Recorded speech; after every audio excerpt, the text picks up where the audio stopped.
Les illuminations de la science.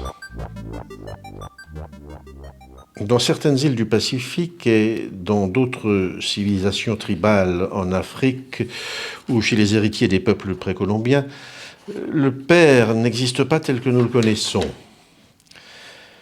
Il s'amuse avec son enfant par gentillesse envers sa femme, tandis que le frère de la mère s'occupe de l'éducation des enfants de sa sœur.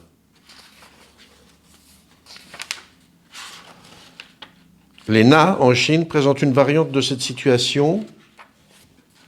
Les femmes de cette ethnie n'ont pas de mari, uniquement des amants. La figure du père est à peine un fantasme ou un fantôme. C'était ainsi avant la globalisation. L'être occidental demeure obsédé par l'existence du père biologique. Héritage ancien de la Rome antique, la reconnaissance de l'enfant par le père reste un moment crucial, dramatique, source d'attente et de traumatisme. Durant des millénaires, l'être pré-européen et ensuite l'être occidental s'est habitué au pater semper incertus est, mater semper certa est. Suite à l'avènement des tests ADN, l'identité du père risque soudainement de devenir absolument certaine. Et les juges ne se privent pas pour demander un test au père récalcitrant qui souhaite repartir à l'aventure. Par contre, nous entendons rarement un enfant demander un test pour s'assurer que son père est bien son géniteur. Ces enfants peuvent vivre dans l'incertitude, dans l'angoisse ou dans l'acceptation. C'est le cas d'une mère qui a incité sa fille à faire un test de recherche de paternité car elle était curieuse de connaître l'identité du père biologique. Était-ce son mari ou son amant de l'époque?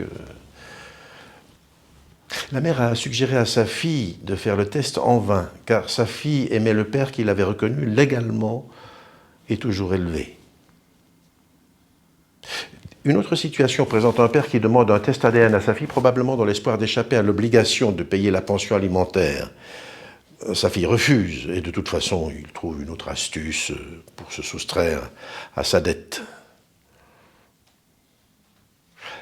La génétique n'impose pas la réalité dans les cerveaux curieux. Au contraire, la génétique ouvre les vannes de l'imagination. En Californie, de nouvelles formes de révélation font leur apparition. Suite à une fécondation in vitro, un petit garçon est né porteur du groupe sanguin AB alors que ses parents étaient tous deux du groupe A.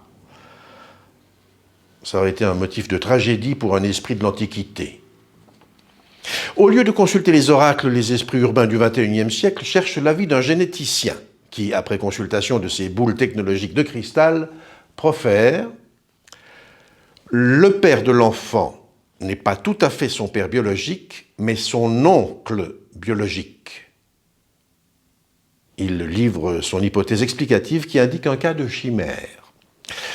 Lorsque les générations futures prendront connaissance de cet événement, elles pourront sourire face à la complexité de notre science.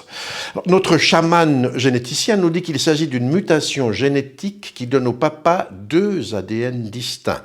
Il explique. La grand-mère paternelle devait être enceinte de jumeaux.